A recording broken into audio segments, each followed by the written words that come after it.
এখন বর্তমানে কিন্তু আলমকে ডিভোর্স করেছি।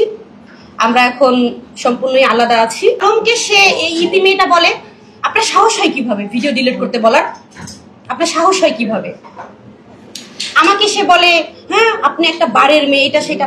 ভাইয়া, ইতিকে নিয়ে আমি একটা কথা বলতে চাই, আপনারা এখন খোঁজ নেন।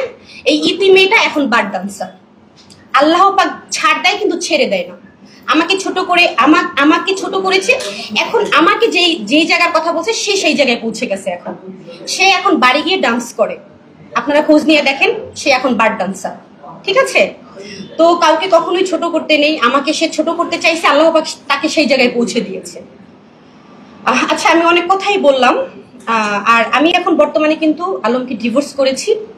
আমরা এখন সম্পূর্ণই আলাদা আছি।